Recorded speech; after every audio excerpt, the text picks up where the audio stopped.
I don't know what to say this time. Last time I said, welcome to Stay Paid. Let me give an update to people on my knee. Okay, let's update the knee. The knee. You got the big brace off. I got the big brace off. Anymore. I'm now in a small brace. For those who don't know, it's first time listening. I don't know why you haven't been listening before, but welcome. Welcome. I tore my ACL thinking I was a star basketball player. Learned that I am a very rookie basketball player. What was the move? Like we didn't. The really move was, it was like going for a layup. It was a spin move where I was going under the leg to dunk the ball. Okay, cool. No, it actually was just me literally moving to the left, and someone bumped me, and I was like, my knee went down. But I'm in a smaller brace. But here's what's discouraging. And I know all the people who are probably in the medical field or have people in the medical field are going to yell at me for this. But I'm in the room with the doctor, and I go, hey, doc, I'm feeling really good. I'm leg pressing 80 pounds on the leg now. Can I go up? And he looks at me, goes, 80 pounds? He goes, you shouldn't be at 80 pounds. What's your physical therapist? And I was like, oh, crap, I get my physical therapist. So you say leg, but this is where you're laying down. Yeah, you're laying up, down, you're pushing up with one leg. No squats. All right. And he's making me go down to 45 pounds. He made me go back. I'm like, Doc, you're killing me. Haven't you ever heard about going forward in life, not going backwards? And then I go to my physical therapist that night, and my physical therapist was like, hey, man, there's really nothing I can do for you now. Come back after it's another month and a half I go back to the doctor. He's like, you just, doesn't do you any good to just pay a copay every time. Speaking of a great business. Right. Insurance. Sure. What a business, man. Yeah. They hit you every paycheck with your insurance. Then you have the copay. Sure. I'm going to figure out how I get in the insurance business. That's what I'm going to figure out. But anyways, so now I'm kind of in limbo. I have to do the same exercises, stay at 45 pounds, not really push it, because I tore my ACL and my meniscus. Man. Yeah. And my meniscus. Okay. And why am I talking about that? Because I'm trying to let you guys into my life, to know, like, and trust me, right? That's it. Right. Well, you're building a personal connection with people. Actually, I have no idea why I'm talking about my knee. It's making me angry every time. Yes. Well, before we introduce this week's guest, I do want to read this week's featured podcast review on iTunes. This comes from Winning Finch. This is actually someone that we had on the podcast, which is pretty cool. This is Ryan Finch. Oh, yeah. Yeah, he went on and left a review after the podcast. Guy. The title is Wow. That's it. That's all he did. No, it's actually a beautiful review. Was fortunate to get a conversation with these guys, so down to earth and energetic. It just energizes you when interacting with them. So generous, only thinking of others and value they can provide. But most important, they're looking at the future and where the market is going, bringing it back to you. Josh and Luke are providing huge value in this podcast resource. Thank you for leaving that, Ryan. Hey, man, that's you too awesome. Can have your review read right here on Stay Paid live, pre-recorded and released at a later date. Just head on over to iTunes. Yeah, we need more reviews, people. Come on, keep them coming. I'm going to be honest. I think this might be the last one. Oh, no. We need more. We need more reviews. We need more. So what did you say? We have 93 5-star reviews? 93 5-star reviews. Can we get to 100? Can we get to 100? If you are number 100, we will give you a $100 gift card. If we can find out who you really are. Set it. Set it here. We set it live. Set it here. We don't know what the gift card will be to, but let us know your favorite restaurant. We might make it correct. Yeah, well, it's $100. Our guest today is Jill Fanslau. She is an expert content marketing expert, bringing a unique blend of... I just want to ask, before you keep butchering the intro, did he pronounce your last name right? I did. I listened to another podcast with you. That was close. It was close. Fanslau. It was close. It's Fanslaw. Fanslau. Like coleslaw. I was like, Josh, that is amazing. Because usually we do prep before, but we were running a little bit behind so the audience knows. And I noticed you didn't ask her how to pronounce the last name. And I was like, oh, this is going to be exciting to see if Josh actually gets this last name correct. I did. I listened to you were on another podcast. I listened to it to find out. So he pronounced it wrong, too. He probably did. Yeah, they botch it a lot. That's right. He's Acree. On the last podcast you were on. Acree, except it's supposed to be Acree, but everybody gets my last name. And that was your second return. That was top advisor. That was my third return. Third return. Podcast. Still said your name wrong? Still said my name wrong. But I gave him a hard time for that. Jill Fanslau is a content expert bringing a unique blend of journalism and marketing experience. She's the content marketing manager for Aweber, one of the world's leading email marketing and automation platforms. Jill combines her knowledge of traditional publishing and modern media to create innovative email campaigns and paid digital products. Over the past 12 plus years, she's written and edited articles for world-renowned brands like National Geographic Society, Men's Health Magazine, Women's Health Magazine, Prevention Magazine, and Huffington Post. Jill, welcome to the podcast. Wow, thank you for that intro. That was great. I did it. We'll see how many softball questions you guys give me during this interview. And if I want to write a 5-star review after too.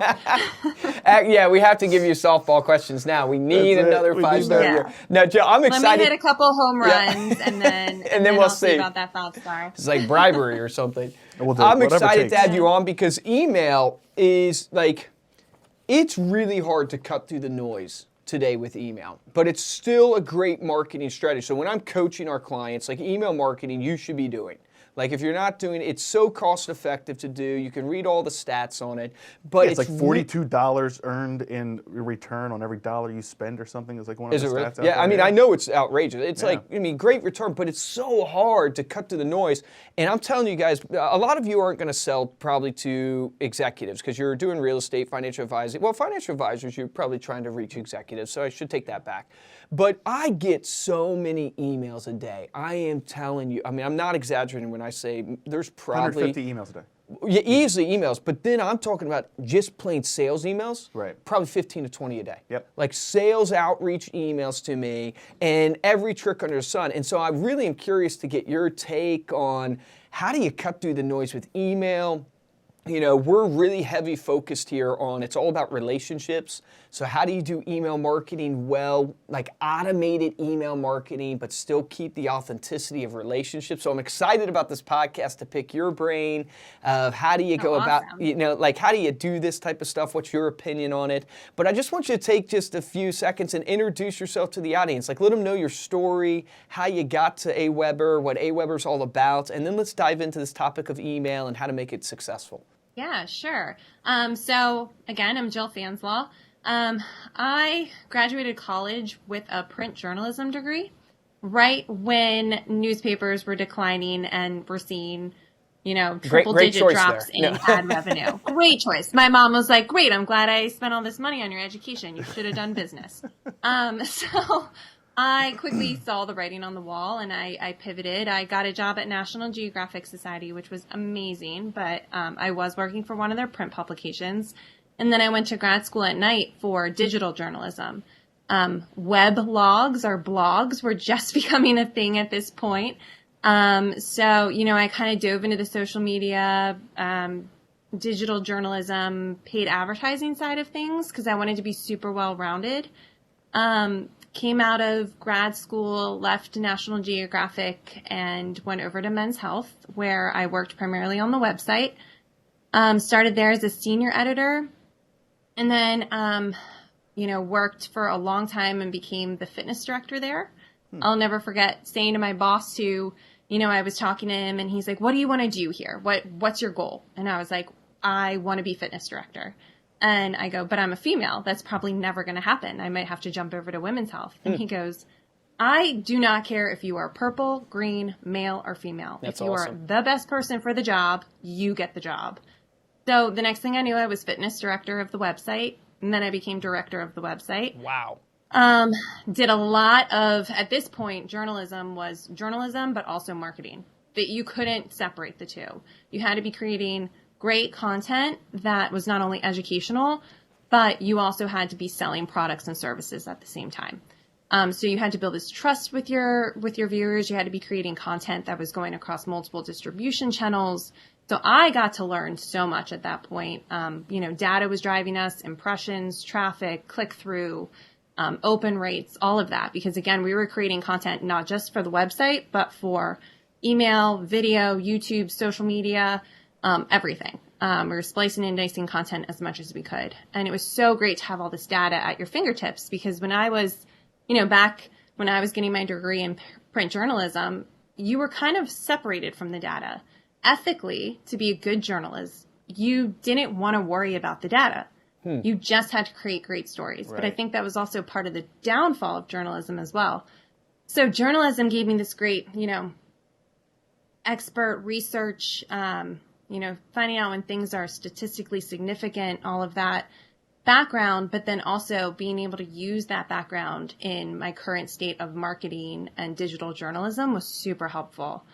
So I was at Men's Health for 6.5 years, almost 7 years, and then jumped over to the B2B SaaS industry. And now I've been at Aweber.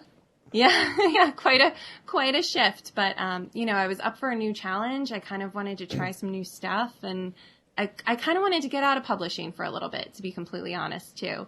So here I am in the SaaS industry working at AWeber. We've been around for 20 plus years. Our founder actually created the very first autoresponder in 1998. Wow. That is crazy. And yeah, since then, his main mission has been to create a business that's powerful for our users, but also simple. So we create features that anyone and everyone can use. You don't need to hire a whole team to be able to use it, and you can start seeing success and results right away.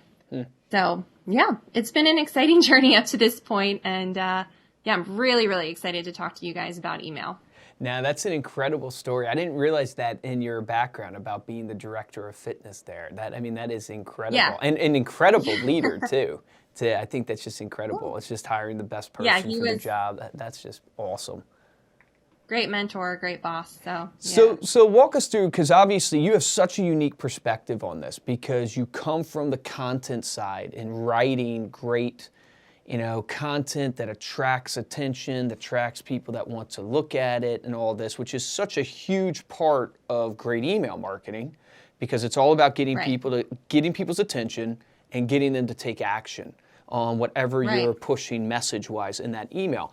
Walk us through, and I guess we could start kind of basics, and that will lead us into maybe some of the more, tangible tips and details. But how do I right now, as a business owner, so let's say I'm a real estate agent or, small business owner, like what are some of the basic principles I need to be doing for email marketing? So I have a list of people. Like, what are some of the basic things that you see that drive success for small businesses with their email marketing? Yeah, great question. I think there's a couple different ways to answer that. One, I think that you might have a list, but how active is that list? How engaged is that list? I could have a list of 10,000 people, but if only 1,000, 2,000 of them are actually engaging with my email, then I don't have a list of 10,000 people. You need to clean that list. Get people off of it that have not opened or engaged with your emails in the past 3-6 months. Because if they're not engaging with your emails, you don't want them on your list. And it's really hard because we put all this work into growing our email list, right? We put sign-up forms everywhere. We're constantly promoting it. But at the end of the day, you want people on your list who are going to read and interact with your content. And if you're not getting the right people on your list and they're not engaging with your content, then you don't want them on your list. And they don't want to be on your list either. They're only going to hurt your deliverability. At the end of the day, make sure that your list is clean. Make sure that your list is engaged. And if you're starting to realize, the majority of my list isn't engaged, then you need to be thinking about how am I promoting my sign-up forms? Who am I promoting them to? Because maybe I'm not promoting them in the right ways or to the right people. Am I getting the majority of my leads from social media? And are those leads even opening my email? And if the answer is no, then maybe you need to shift your focus away from social media and instead focus it on a lead gen campaign within your website. Maybe it's a downloadable paper, a report, or a guide. Something like that, kind of shift your focus a little bit so that you make sure that you're getting the right people on your list. How do you know, because as I'm thinking about it, because I think that's such a great point. My mind immediately went to, if people aren't engaging, you have the wrong content you're sending them. But I think it's a great point of, well, maybe you have the wrong people on your list and who you target. And we just did a podcast with Redtail CRM. And one of the main things in the CRM thing is your value of your CRM is really dictated by the value of your list. Like it's the CRM's there to help you get a great list and then market to that list effectively and all this stuff. How do I know if I should go, in your mind, how do I know if I should attack the content or attack my audience first? Or do you see it as you do it parallel? You do it, but it's I think you have to do your parallel. Okay. And then when you think, when you think about like content, like how do I frame up an email? What are the emails that you're seeing right now statistically from you guys' results that are getting read? Like where should I focus, like subject line to how long the email should be to, I've heard crazy tips like you should have a misspelling in the subject line because that's going to get people attracted. Like what are you seeing? What emails are being read? What are the things that you guys are seeing from your statistics? Yeah, no, those are great questions. So at the end of the day, I think you are working in parallel, right? You're trying to build a really valuable list, an engaged list, but at the same time, it always comes back to great content. Content that you promise them in your sign-up form, content that you promise them on your website, and then you're delivering that content via email. You should never send an email that you don't feel good about. That's either redundant, outdated, trivial. I call that rot. ROT. You just shouldn't send that email. Again, you have one opportunity to mess this up with them. If they don't like one email, they're probably not going to open up your next email. What does ROT, go over that again. What does ROT stand for? That's an acronym? ROT. Yeah, ROT. Redundant, outdated, or trivial information. Wow. Never send it.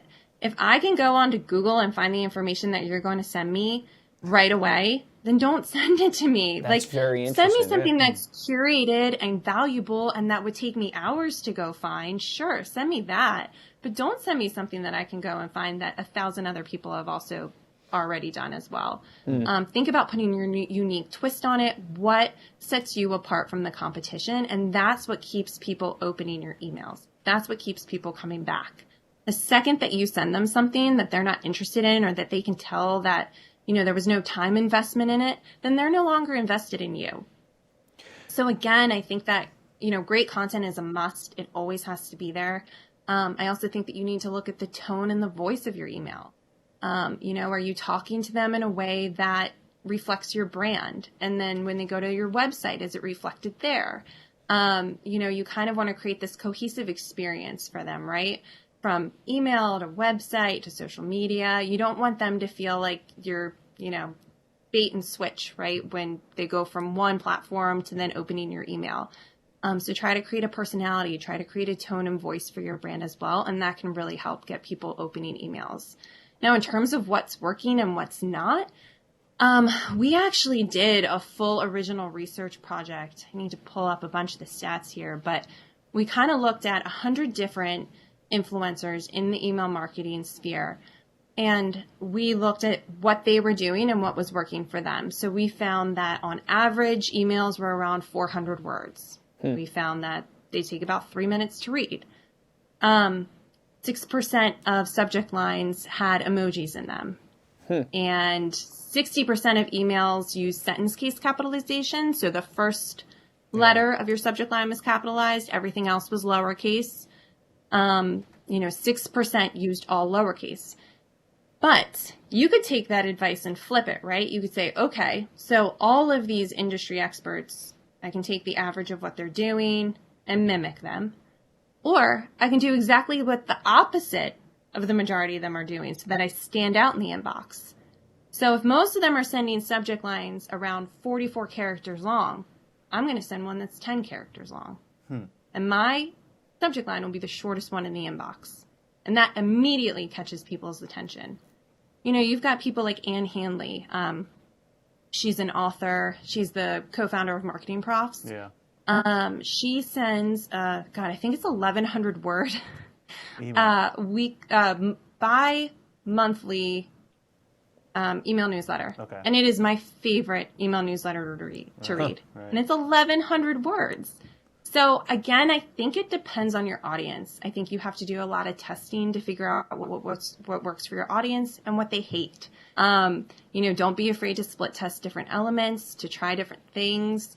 Because at the end of the day, if it works for your audience, then it works for your audience. Don't try to mimic someone else because it's working for them. What Gary Vee is doing, what Ann Handley's doing, what Jenna Kutcher's doing, that works for them. It might not necessarily work for you. That's such a good I would point. say definitely test and optimize. Yeah.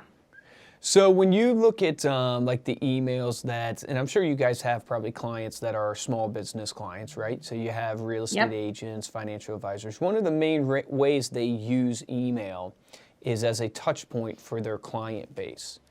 And is there any advice you can give to the audience on the types of emails that you see to be effective? And what I mean by that is like content-wise, Like, is there a piece of content that you're seeing to be effective when you guys are coaching agents on what they should be sending, when you guys are coaching them on how, like I think of my database of 500 people, let's say I'm an agent, do I go and I write a personal thing to each of them? That's way too time consuming. But then if I automate it, I run into the trivial aspect that you talked about and the rot. And it's like, how do I make that balance? Any advice you can give on the type of content, type of emails? Yeah. So I think there's a few different answers to that, but what I've noticed is everyone should have a welcome email. So when someone signs up for your list, you have to have a welcome email.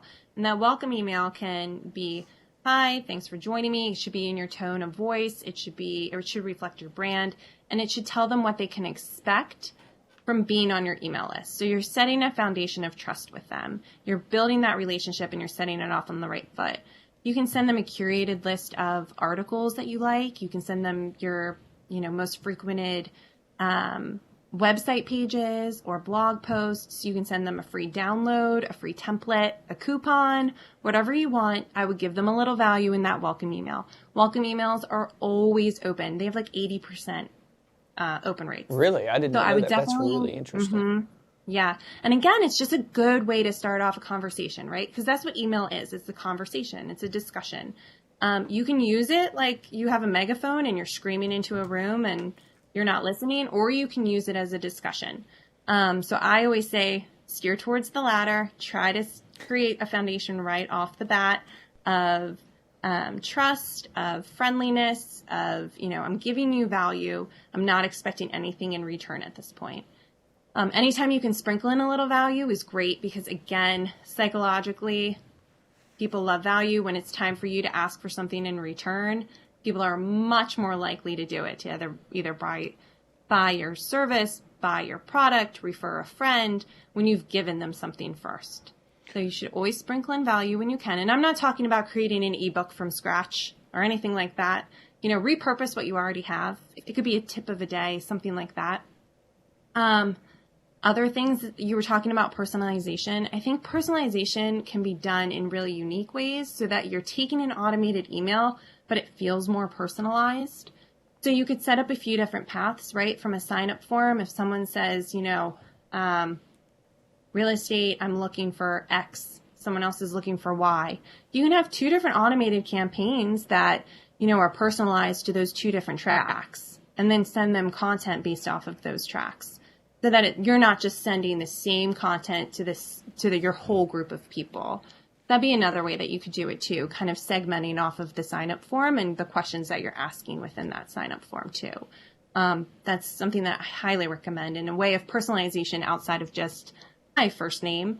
It's much more, it speaks much more to their pain point and what they came to you in the first place for. Yeah, that's such a great point. That's such a great point. Using the data that you've learned from the form that they've put in. Yes. A lot of times we miss that.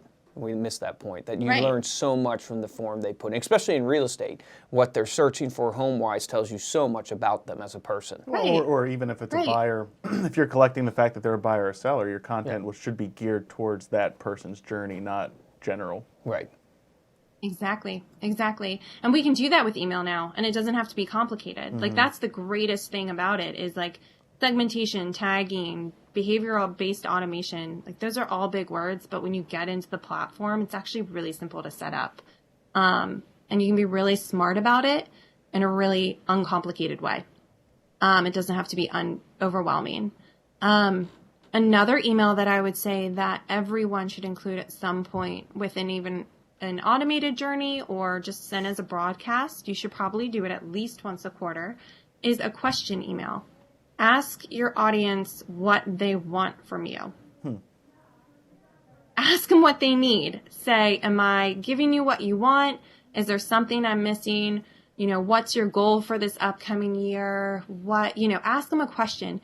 You'd be amazed at how much content we've created, how many courses we've created, from asking questions. People are giving us fodder. They're giving us our next idea for content. They're giving us our next idea. Features too. We constantly are getting requests for features when we just ask questions. So I would highly recommend anyone sending out to an email list to at least include a question email every single quarter. It's amazing what you can learn about your audience. Now that's their an needs incredible change, tip. right? It's an incredible tip, Yeah. and it positions you, or gives you the chance to position yourself as an authority on a subject matter. Right. Because a lot of people have questions on, especially, like I even think myself, as you're for a financial advisor listening to this, man, there's so many questions right now with the stock market. What's going to happen, all this thing. It gives you a chance to really position yourself as a person of authority on this subject matter, and it's the same for real estate and everything like that. And it's a very simple email to do. Should you You could get your next. Oh, go ahead. You could get your next 10 email ideas from just one question email. Correct. And you're get, building a solid relationship because you're helping the person who asked you the question is going to feel awesome when you actually answer it. And how personalized is that? And you didn't need to do one-on-one outreach. It was an automated email that went out to your entire list, but it feels so personal. Right. What about call to actions? Right? So, the idea of emails, you want them to take action on something. You want them ultimately, and I believe so much in your philosophy that you were talking about just a little earlier, which is this give, take. It's like the idea of you got to give enough to build enough in the bank. So when you go to ask for something, there's enough there, to cover, and you've deposited enough in their bank account to where they want to give back. But what about call to actions? Like, what have you found, that we should be doing from a strategic standpoint to get people to take action on the stuff we're writing about in our emails? Yeah. So also going back to giving value a lot too is, again, it doesn't have to be a ton of value. You can repurpose your content. Don't feel like you're giving everything away for free. But your calls to action, I would keep one call to action per email. Don't send them down 3 different paths. Get them to do the one action you want them to take. We're actually vamping our entire onboarding sequence here at AWeber for anyone that comes in for a trial. And I went through and I read the entire onboarding sequence. We actually have 9 different sequences. And I went through and we were just giving people like 20 different options in every single email. Like we wanted them to take a step inside the control panel to say it was set up a sign up form. Mm-hmm. But then we were also giving them, check out our email marketing 101, check out our list growth course. Check out these blog posts. These are awesome. And then it's like the person totally forgets about setting up a sign-up form, which is the one thing that we need them to do. We need them to grow an audience so that they can send emails and become successful. Right. That is our business model. So, by taking them away and then trying to educate them elsewhere, to then try to get them back into the control panel is really tough. So how do you do both? Maybe this is kind of what you're going through, your new journey or whatever. How are you doing both? You have to educate them, but you also want them to set up their... Yeah. So what we're doing right now is I'm focusing on a growth strategy of just creating habit loops. So I want someone to read an email, go directly into the CP, take an action or not take an action, and then get a follow-up email. And depending on how many times I can get them to do that, I know that they'll be stickier customers with us, stickier trial users, and they're more likely to convert to a paying customer. So right now I'm trying to get that habit loop in as much as possible. So for the inactive people, the people that just won't take an action for me, that's when I'm going to start to educate them more on the, hey, here's why it's important to grow your audience. Right. Here's why it's important to create a sign-up form and a hosted sign-up form and a sign-up form for your Facebook page. Here's why it's important to add X, Y, and Z into your email. That's when I start to get a little more educational because those are the people that need a little bit more of a nudge, right? They haven't bought in. They haven't bought into why they need to do this. They might need some more tips. Again, I wouldn't throw a whole guide at them. It might be a few tips in an email kind of reiterating the value of doing this one step. But again, it would just try to get them back into the CP. Because at the end of the day, I want them to take that one action. So that's the way that I've kind of been looking at calls to action recently when it comes to emails. What's the end result that I want them to do? And how do I retain them as a customer? And how do I get them to buy what I'm putting down? Because ultimately, I can educate them through, 20 different email courses. But if they don't create a habit loop with me, and if they don't stay on as a customer, then all of that was for nothing. Right. So I really, really focus on the one thing I want them to do. So are you guys sending emails to the same list? Like, let's say you send that list to log into the control panel. For people that don't open that email, are you resending that same email, or is that putting those people down this other path of like education? Great question. So yes, we would send to non-openers. I wouldn't send it 4 or 5 times. I might send it one more time. Okay. Eventually what I would do though is I would try to get on the horn with them. I try to get a customer solutions person to pick up the phone and call them. Yeah. It always comes back to the phone. And say, what can I help you with? Yeah. Right. What do you need? Why are you not getting what you need out of this? And if they just say they're not interested, then that's great. We know that now. But say they got stuck. Say they were like, you know what? I just have been overwhelmed. I got all the emails. I've been meaning to do them. Can you help me take this first step? And a lot of times that's all it takes is just someone jumping on the phone, someone jumping on a chat and getting them to just take that first action with us. So yes, we would definitely send to non-openers, but we don't want to bombard them either. But I think the most important thing is to try to get someone on the phone with them. Well, it's a great point. I mean, I think so much whenever you're doing email, you think that email has to then make a decision on what else you have to email. But no, it's comprehensive. It's all inclusive. It's every area that you have as an opportunity to build a relationship or have communication with that client. If they're not opening an email, the answer might be don't send another email. The answer is let's choose another communication method that works for them.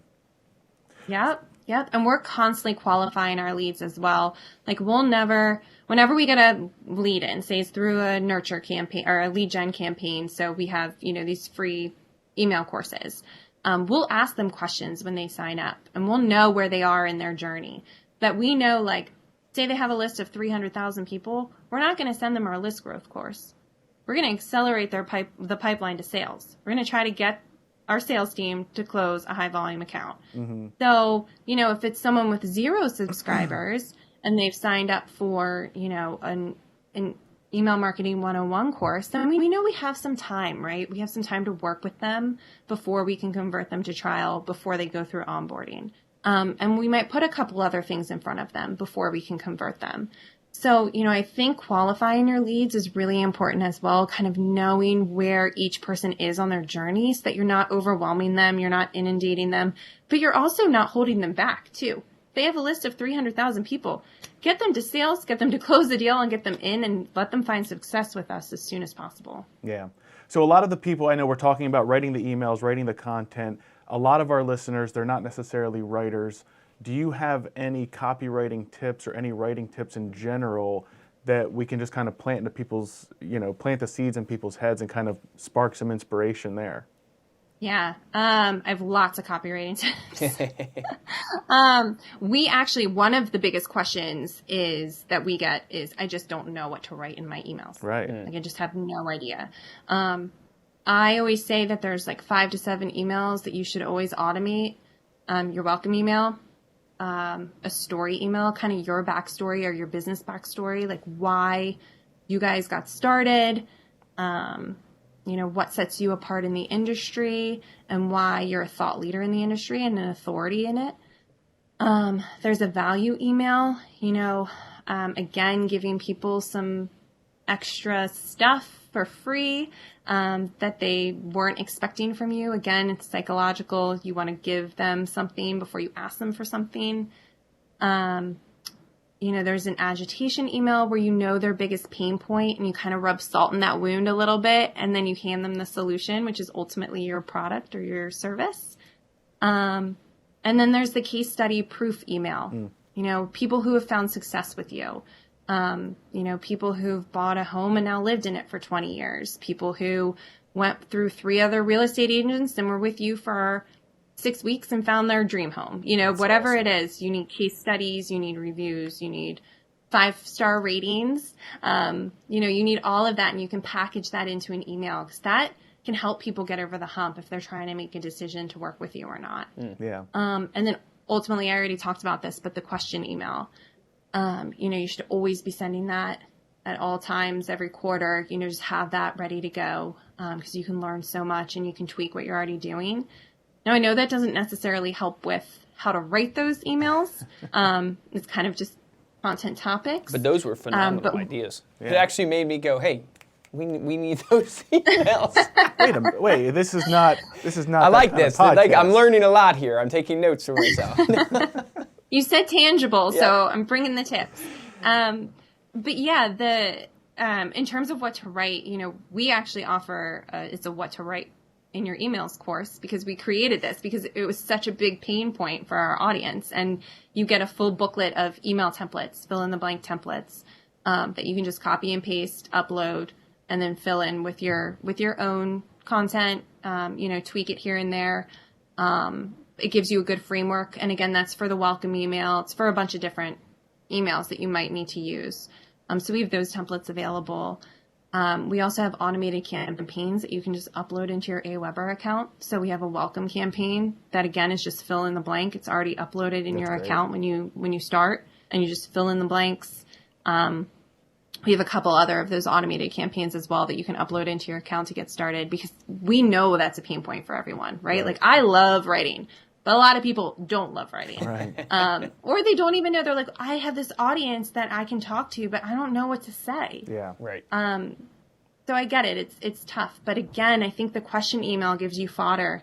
Like, just do a Q&A email. You can curate. If you find something interesting online in your industry, on 4 or 5 different sites, put your spin on it, say what you think about it, and then you can link off to those sites as well. That's curation for you. That's not a ton of work. Again, you're becoming an authority. You're giving your expert opinion about it, but you're not creating it from scratch. So there's little ways that you can send out emails that won't take a ton of time and have you sitting there trying to come up with ideas all the time. So I'm curious, I want to ask you, Jill, because I know you're in this space every day. Email marketing has gone through a series of evolutions. I mean, we had one-to-one emails, then you have batch and blast emails where you're just sending the same message to everyone. Now it's all automation, right? It's all personalization and automation, autoresponders, things like that. What's the future of email? Will it continue being such a high return on investment for marketers? Where do you see kind of email headed over the next 5-10 years as we kind of continue to evolve? I love this question, because I think that we're at this pivotal moment with email where so much is going to be changing, and so quickly over the next few years. We've got interactive and dynamic content coming. Like, you will be able to send out an email that you open at one time, close it, and the next time you open that email, it'll say something completely different because it's been updated. It changes. Right. Yeah. Thinking about it from my perspective, if I'm sending an email to you guys that says, congratulations, you added 55 new subscribers this week. You close it, you go back into that 2 days later, and it's like, congratulations, you added 62 subscribers this week. So it's constantly updating. It's dynamic. You can do polls now with AMP for email. You can set up polls within your emails so that people can, within the email, take a poll and see results. That's awesome. There's interactive sentiment widgets where you click a button and it says, did you like this email? Did you not like this email? Click a button and it says, hey, thanks for your feedback. Do you mind telling us a little bit more about your decision? And you type in the email your answer, and it's recorded right there and then. So there's just so much that we are doing for email right now that I think is going to change the way that we look at it. Like, segmentation, automation, tagging, all great, right? But this is the fun stuff. The interactive and dynamic is the fun stuff that I get really jazzed about. Who's driving that innovation? Is that the email platforms? Is that the Gmails, or is this more from the marketing platforms like the Awebers, kind of figuring out how to work this into the technology? So AMP is a technology that was built outside of any ISP, any ESP. Mm-hmm. And by ISP, I mean internet service provider like Gmail, Hotmail, all of those. However, Gmail adopted it first. So they took AMP and interjected it within Gmail and said, if your ESP has this capability, if they want to incorporate AMP into their emails, when someone sends to a Gmail address, it will show as an AMP email, which means that it will be dynamic and interactive if you've added those elements in. Right now, Aweber is one of the only ESPs that actually has this capability. And I will be honest, you have to be pretty tech savvy to use it at this moment, but our control panel team is working around the clock to actually make it so it's just a drag and drop element that you pull into your emails. That's exciting. So you can add polls super easily. You can add a carousel where you can like click through. It's almost going to be like your website or your email's like a website. You won't leave your email platform almost. It's exactly. Crazy. Now that scares some people, right? Because they're like, I want people to go to my website. That scares me. So you would have to think about best use cases for it, right? Like if you want people to go to your website, let them go to your website. But if you're a real estate agent and you want to show off, 10 houses in such and such price zone and one, zip code, you could put a carousel in. And what I mean by carousel is you click a button and you can constantly just be scrolling through these photos. Right. And, they can just be constantly updating and changing as you click through. And then you could click through them and go to a website to view more about the home. But you could do cool things like that.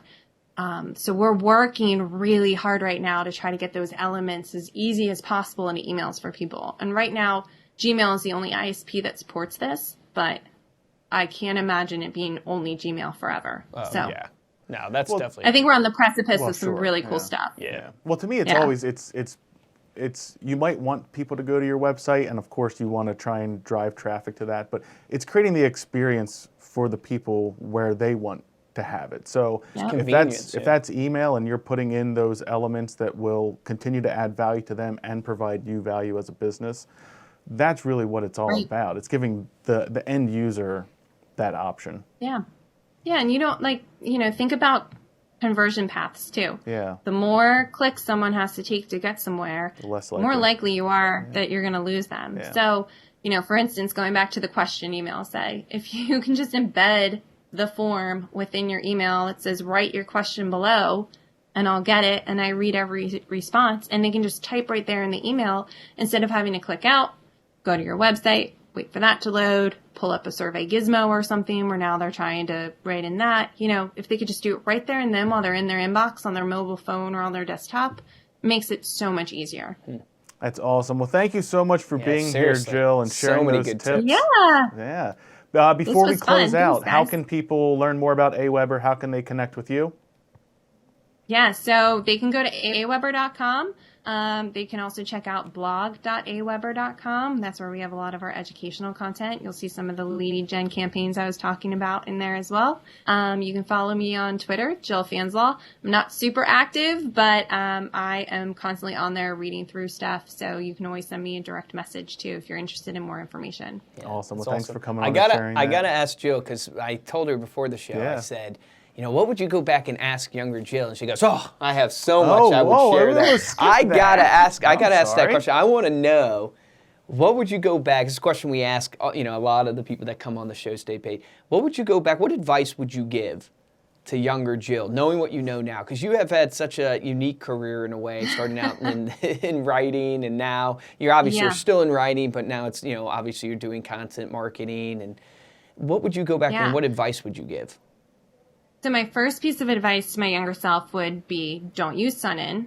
It turns your hair orange, and you look like an Oompa Loompa. I had no idea what that was. That's the best advice that we've heard so far. Stay away from it. It's evil. A second piece of advice would be, I just think that your career path doesn't have to be a ladder. And I think that I am a great example of that. I think that when you're just concentrating on the next level up of your current position, you're kind of blocking out other opportunities that could be looking you right in the face.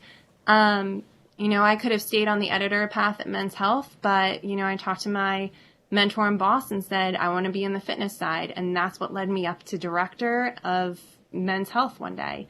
And, just even jumping over to the SaaS industry, and my title is content marketing, but since I've been here, I've taken on paid advertising, all demand gen strategy here, And I think if I'd only been focused on content marketing, I wouldn't have tried all those other things as well and now have this much bigger role. So, I think I would tell myself, don't just focus on the next rung up. Instead, look outside of the ladder and what other opportunities could be there, because you get to interact with new people, try new industries, and it's tough, but it's also super exciting.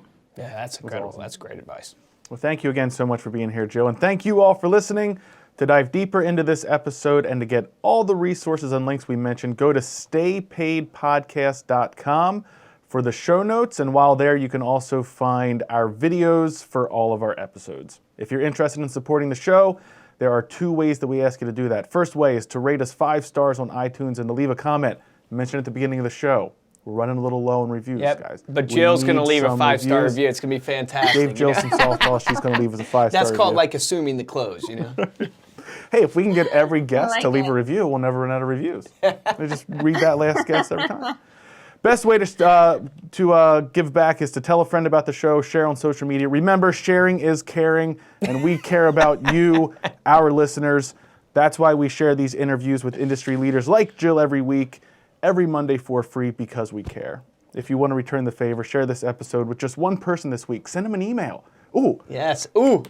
Send them an Email email of the marketing greatest idea. podcast. Shoot over an email to all of your email list subscribers Fantastic.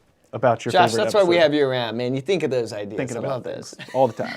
If you want to get hold of me at Luke, you can email us at podcast@ReminderMedia or find us on Instagram. We are at StayPaidPodcast. And of course, you can check out Reminder Media on social media. We're at Reminder Media on every platform. For this episode of Stay Paid, I am Joshua Stike. And I'm Luke Acree, guys, and I'll close with it. Jill, fantastic. I mean, guys, go back and listen to this podcast again, because really so many tangible things, and it's going to take some time to actually listen to them, write them down, because there's so many good things that you can implement in your email marketing literally tomorrow after you listen to this podcast. But here's the tip I want you to take action on, because I think it's really easy to do, and I think it will really help you. I want you to send an email this week asking the question to your audience of what you can help them with. What questions do they want answered? How can you provide value? Because it's like Jill said, you're going to get so much content, so many ideas for the content that you can generate. But I think it's really almost like a trifecta. It gives you the content ideas, it gives you a touch point to your audience, and third, it positions you in a way to be able to be an authority or a subject matter expert, a position of authority on your industry for your audience, which is key in this ability to be known, liked, and ultimately trusted. And it's going to position you there and give you that opportunity. So remember, the difference between a top producer and a mediocre producer in every single industry is top producers don't just listen to a podcast. They listen to a podcast, they take an idea, and they implement and they take action on that idea. So take action on that today. We'll be right back.